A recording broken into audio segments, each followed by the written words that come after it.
we will now have to move on from here. Thousands of people have fled south in the Democratic Republic of Congo as fighting intensifies days after a peace deal between the Eastern African nation and Rwanda. The fighting has been escalating, hitting Katogota, Kamanyola and other surrounding areas. On Saturday, fierce clashes continued around Luvungi in the Ruzizi plain. Locals report that around 20 civilians have been killed in the clashes. Meanwhile, earlier this week, DRC's President Felix Tshisekedi and Rwandan President Paul Kagame signed an agreement in Washington meant to ease tensions and restore peace in eastern DRC.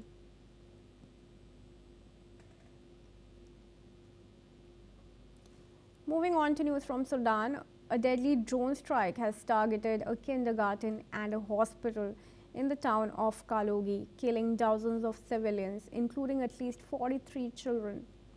The attack, carried out by the Paramilitary Rapid Support Forces, or the RSF, marks a horrific escalation in the ongoing conflict. Local officials say the drone strikes hit the kindergarten, followed by a hospital, and then a third time as people tried to rescue the children. The UN has condemned the attack as a severe violation of children's rights. With nearly 12 million displaced now and no signs of de-escalation, the humanitarian crisis in Sudan continues to deepen as both the army and the RSF prepare for intensified hostilities in the region. And to give his perspective on this, Satoru Nagao, fellow at the Hudson Institute, joins us from Tokyo. Thank you, Mr. Nagao, for joining us here. Another drone attack, and it seems to be a targeted one, given that even the rescuers who were trying to take people from the kindergarten and the hospital under attack were attacked for a third time in a third strike. Would you agree that this definitely is a targeted attack then? Targeted attack or not, it is not easy to distinguish, but at the same time, if this is a targeted attack, even if this is a violation against international law or something, but still creating unsafe mind in the people, that such kind of operation could be effective. So that is the problem. In the many conflicts, of course, target must not be the hospital or kindergarten or elementary school. Despite this, attack has happened in the many places recently, in the Russia aggression in Ukraine, or Russia's operation in the Syria, or in the Sudan, or the South Sudan, or Myanmar. Every time this illegal target was the target.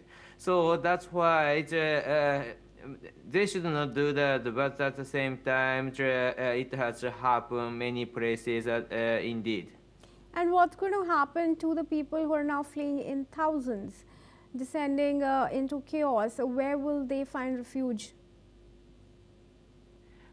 There is a possibility that there's a civil war in the South Sudan. There's two big group want to occupy the area of with a huge income, because in this place there are many oil refinery places. So oil related, so resource rich region is the target.